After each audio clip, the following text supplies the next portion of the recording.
जय श्री राम। आप लोग ना करियर के लिए tenth house Lord, second house Lord, sixth house Lord उसको एग्जामिन करते हैं, राइट। वो पराशरी पद्धति है, बिल्कुल सही है, बट उसमें ना कॉम्बिनेशंस बहुत है, परमिटेशंस बहुत है, आपको ना बहुत सारा वर्कआउट करना पड़ता है, जाके फिर D10 में भी देखना पड़ता है। अब जैमिनी ऋषि ने ना बड़ा अच्छा एक सिद्धांत निकाला है।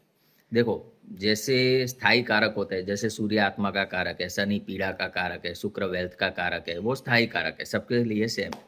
बट कुंडली के हिसाब से ना चर कारक होते हैं, उसमें आत्म कारक, अमात्य कारक। तो अमात्य कारक जो है वो सेकेंड हाईएस्ट डिग्री प्लेनेट है, यानी आपके मान लो चार्ट में शनि 29 डिग्री पे सबसे ज्यादा डिग्री लेके बैठा है, तो वो आपका आत्म कारक हो जाएगा। और उसके बाद मान लो मरकरी 26 डिग्री पे है, तो mercury is responsible for your finance, उसे अमात्य कारक बोला गया है। और वो जो सिग्निफिकेशंस कैरी करता है वो सेकेंड, टेंथ और 11th के करता है, ठीक है। तो आप सिर्फ इतना देखो कि कुंडली के अंदर अमात्य कारक और आत्म कारक कहीं से रिश्ता बना रहा है।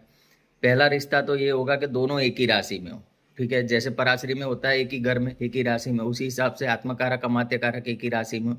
या तो फिर आत्मकारक चर राशि में हो, अमात्य कारक स्थिर राशि में हो। समझ रहे हो? तो क्या ना, वो राशि वाइज दृष्टि होती है वहां पे, कि चर राशि में जितने प्लेनेट बैठे हैं वो स्थिर राशि वाले प्लेनेट को देखेंगे। इसको मैं डिटेल में ना एक वीडियो बनाऊंगा, उसमें आप समझ लेना।